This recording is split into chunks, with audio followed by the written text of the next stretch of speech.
Escuchas un podcast de Dixo. Escuchas Fuera de la Caja con Macario Esquetino por Dixo, la productora de podcast más importante en habla hispana. Bienvenidos, esto es Fuera de la Caja. Yo soy Macario Esquetino, le agradezco que me escuche en esta nueva emisión, iniciando 2020 de Fuera de la Caja. Esta es la emisión número 71 y por ser emisión impar, corresponde hablar de coyuntura y pues creo que es conveniente empezar hablando de lo que ocurre en la economía mexicana, no al inicio de 2020 porque no tenemos ningún dato al respecto, pero al cierre de 2019. Tampoco tenemos la información completa, tenemos muchos datos de octubre, incluso el comportamiento de inversión y consumo, por ejemplo, que son datos que tardan varios meses en aparecer, ya los tenemos para octubre. Para noviembre apenas tenemos en este momento que estoy grabando, que por cierto es mediados de enero, 17 de enero, no tenemos todavía la información completa del mes de noviembre, apenas la información de actividad industrial y bueno, datos dispersos de otras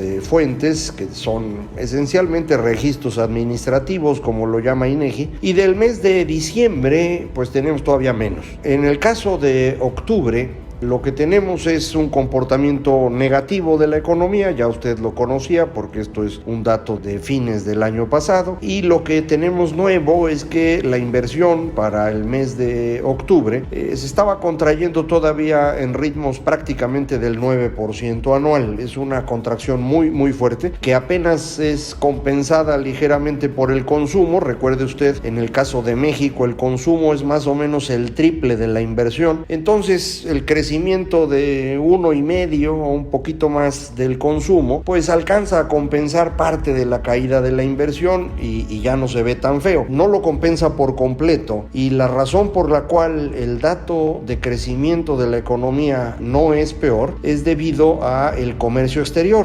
Nuestras exportaciones no están creciendo, pero las importaciones se están contrayendo mucho. Esto significa que se ha ido modificando el resultado de la balanza comercial. Cuando México está en una etapa de crecimiento, la balanza comercial de nuestro país suele ser negativa. Importamos más de lo que exportamos, y esto es lógico. Si nuestra economía crece más que lo que crecen nuestros socios comerciales, especialmente Estados Unidos, nosotros compramos más de lo que ellos están comprando, y por eso las importaciones crecen más rápido, y entonces la balanza comercial es negativa. Si usted ve un déficit comercial de México, esto es una buena señal. A diferencia de lo que muchas personas creen, el superávit comercial no es una buena señal. Un superávit comercial implica que la economía de nosotros crece menos que la de nuestros socios, y esto pues en general no es una buena noticia. A lo mejor en ciertas circunstancias para ciertos países, en el caso nuestro esto solo ocurre cuando estamos en una crisis económica, en una contracción importante de la economía. En ese momento tenemos superávit, así que pues si usted ve superávit, preocúpese, no es una buena noticia. No siempre el superávit es, como todo mundo cree, un aliciente para lo que va a ocurrir hacia adelante. Puede ser una mala señal, y es el caso de nuestro comportamiento en este momento. El superávit comercial de México implica que la contracción de la economía interna es mucho más grande de lo que indican los datos de crecimiento. Entonces, a pesar de que en octubre tenemos una pequeña contracción, y si ve uno pues los primeros 9 meses de 2019 parecería que la economía está estancada, en realidad se está contrayendo 2-3%, y el comercio exterior, la balanza comercial, es la que compensa esta diferencia. En el mes de noviembre el comportamiento de las manufacturas fue más malo de lo que habíamos visto en ocasiones anteriores, pero minería, que es esencialmente producción de petróleo, por primera vez en mucho tiempo salió positivo. Dejó de caer la producción petrolera, y esto pues ayuda bastante a que el dato de la industria en su conjunto no sea más grave. También tuvimos una mejoría parcial en materia de construcción. En lugar de las contracciones de 5 o 6% que habíamos visto en meses anteriores, nomás fue de 3. Entonces, bueno, pues a la hora de sumar todo esto, la industria en su conjunto tiene una contracción de apenas 1 y cachito por ciento, nada del otro mundo, y nos falta saber qué pasa con los servicios, pero esto lo sabremos en la semana en que usted estará escuchando este podcast y lo platicamos dentro de 15 días con mucho gusto para ver qué pasó en materia de servicios. En principio yo esperaría que no fuera muy malo el dato de servicios porque tuvimos un buen mes para las tiendas de autoservicio y departamentales, en parte probablemente asociado al Buen Fin, que en 2019 parece haber sido un poquito mejor que en 2018, y bueno, vamos a ver cómo cierra. Hay otros datos de servicios que no tenemos información preliminar, oportuna, que nos ayudaría a entender qué está pasando. Por ejemplo, el comportamiento de servicios financieros, servicios inmobiliarios, que son muy relevantes, comunicaciones y transportes, y finalmente comercio al mayoreo. Comercio al mayoreo ha estado cayendo mucho, a ver en noviembre qué pasó. Comunicaciones y transportes se había estado recuperando recientemente de un bache que tuvo a mediados de año, y el caso de servicios financieros e inmobiliarios es para mí el más importante porque tradicionalmente había mostrado crecimientos muy importantes, empezó a tener dificultades durante 2019 y ya el último dato que tenemos, que es el de octubre, ya fue negativo. A ver qué nos dice noviembre para saber cuál es la trayectoria esperable, pero digamos en resumen, al mes de noviembre seguimos en una economía con sus dificultades, que en diciembre no debe haber sido mejor, sino un poquito peor.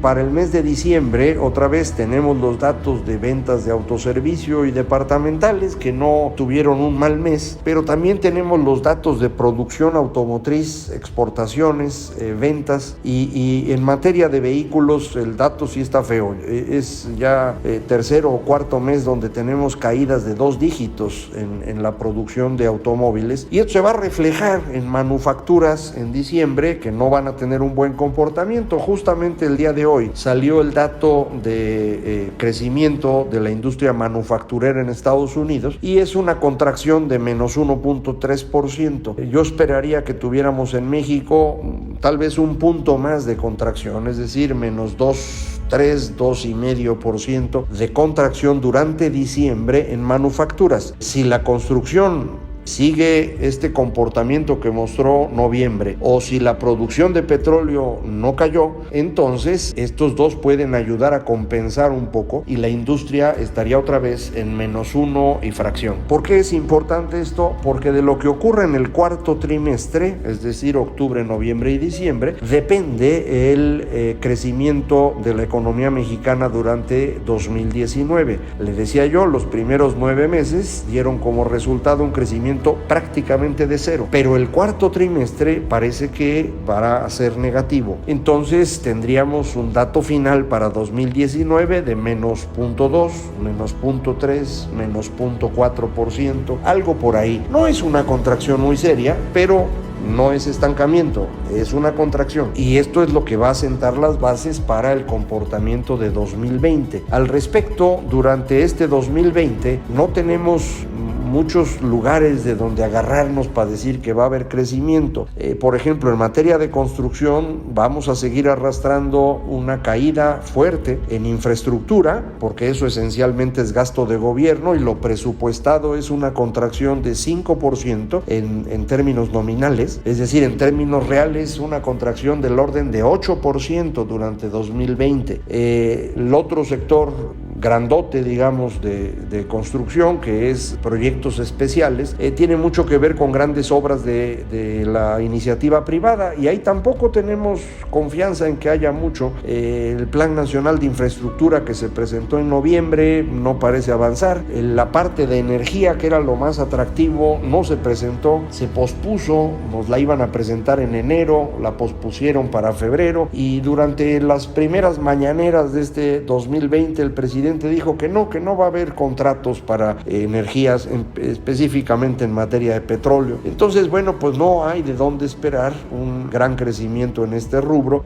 La edificación, es decir, producción de vivienda, es lo que podría cambiar las cosas, pero yo no sé usted, pero yo no le veo mucho impulso a este asunto, de manera que si las manufacturas van a continuar en el ciclo negativo que hemos estado platicando y la construcción no tiene de dónde crecer mucho, entonces todo queda en manos de la producción de petróleo, me refiero a la parte industrial, y ahí es donde estamos en una circunstancia muy extraña. Hacía tiempo que México no dependía del petróleo y ahora hemos vuelto a hacerlo, y en buena medida por decisiones del gobierno, es decir, por política pública. El gobierno cree que Pemex debe ser el eje alrededor del cual se mueva todo, porque el petróleo es la fuente del desarrollo del país a mediano plazo. Esto es una idea absurda en 2020, pero pues es la idea que tienen, y me parece que están poniendo demasiado peso en el comportamiento del petróleo. Si Pemex no es capaz de lograr las metas que anunció, no solo el crecimiento económico se va a quedar corto, sino también la recaudación fiscal.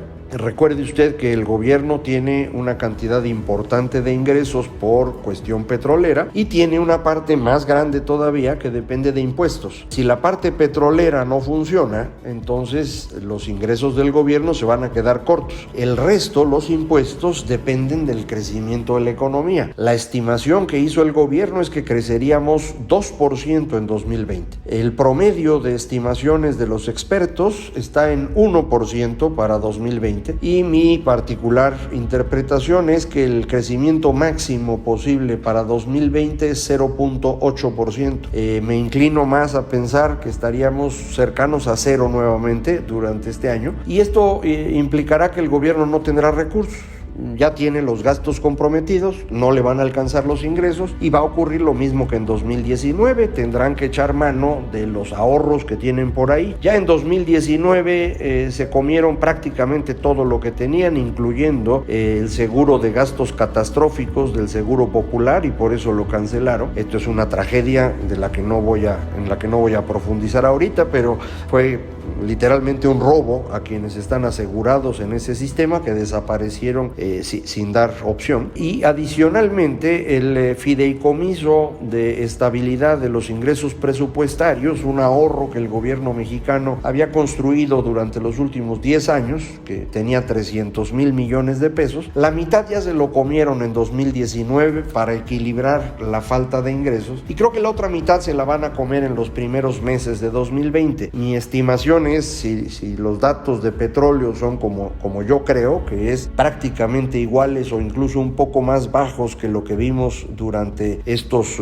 últimos meses de 2019, entonces para marzo ya no les alcanza el dinero y van a tener que hacer uso de este fideicomiso, lo cual implica que más o menos para junio ya no tendrán de dónde sacar dinero, y el gobierno tendrá que contraer el gasto de manera muy importante, o bien tendrán que pedir prestado. En cualquier caso, entre marzo y junio vamos a llegar al momento, me parece, determinante de la política económica de este sexenio, que tendrá que ver con la pérdida del grado de inversión en Pemex y el riesgo de que ocurra algo similar con el soberano, es decir, con el país entero. De esto dependerá mucho lo que ocurra después. Si se pierde el grado de inversión, hay una cantidad importante de recursos que deben moverse fuera de México, porque legalmente están obligados a invertir solo en países o empresas que tienen grado de inversión. Si no lo tenemos, bueno, pues se tendrán que ir. Este movimiento de dinero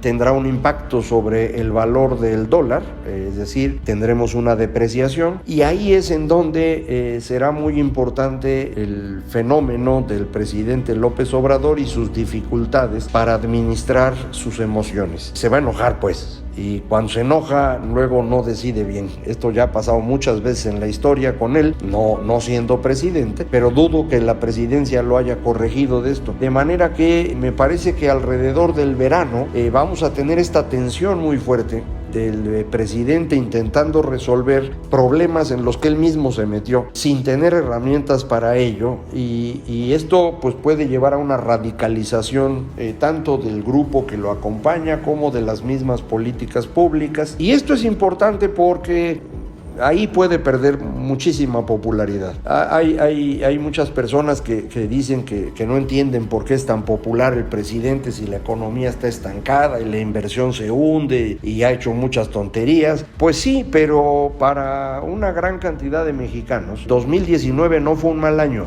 Es decir, a pesar de que la economía no creciera y de que la inversión se cayó, el ingreso de los mexicanos, en particular de los mexicanos con salarios más bajos, no sufrió.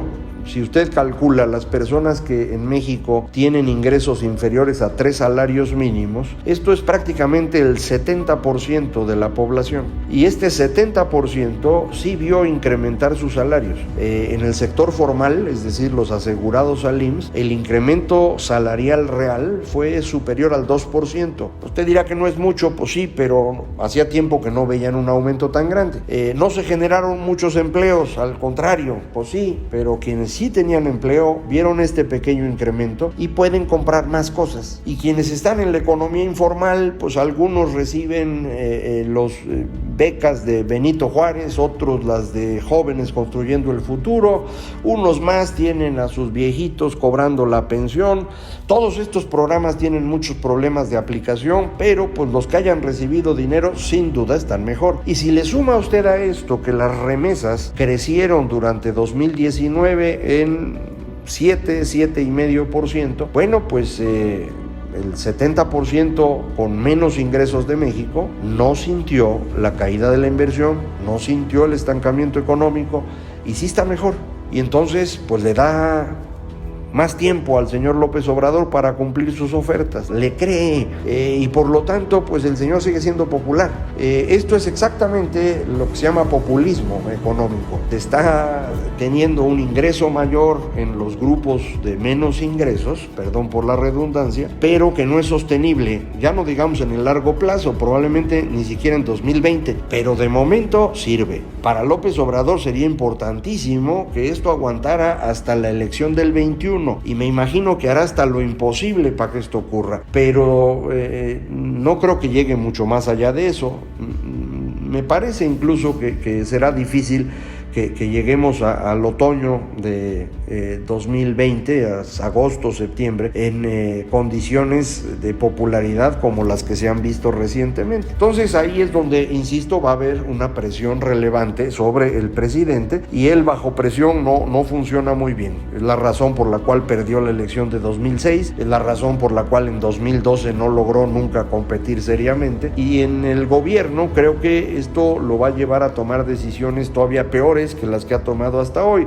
Yo insistiría que lo que se ha hecho en el gobierno durante 2019 pues nada es rescatable. Se puede argumentar que lo del salario mínimo, los aumentos, es una buena cosa, yo estaría de acuerdo, pero no es algo que dependa de la administración pública. Era una decisión aparte que pudieron hacer sin echar a perder el Seguro Popular o Prospera o la reforma educativa o echar atrás la reforma energética o hundir el aeropuerto. Nada de esto era necesario, y eso es lo que ha, pues en esencia, marcado el comportamiento del gobierno durante este año. Entonces, pues las cosas no pintan bien para el 2020. Yo no quiero preocuparlo a usted de más, pero pues creo que vamos a seguir con este proceso de crecimiento prácticamente cero o un poquito negativo, y en algún momento, que puede ser junio, julio, agosto, vamos a enfrentar el momento de la verdad, y ahí pues platicamos. De aquí a entonces falta un rato, y entonces nos seguiremos escuchando en este espacio, porque hoy ya se acabó. Muchísimas gracias por escucharme. Recuerde,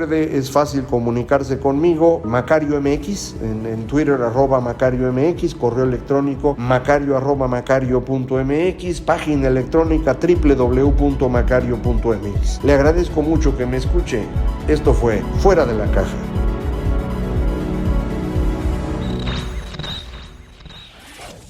La producción de este podcast corrió a cargo de Pedro Aguirre. Coordinación, Verónica Hernández.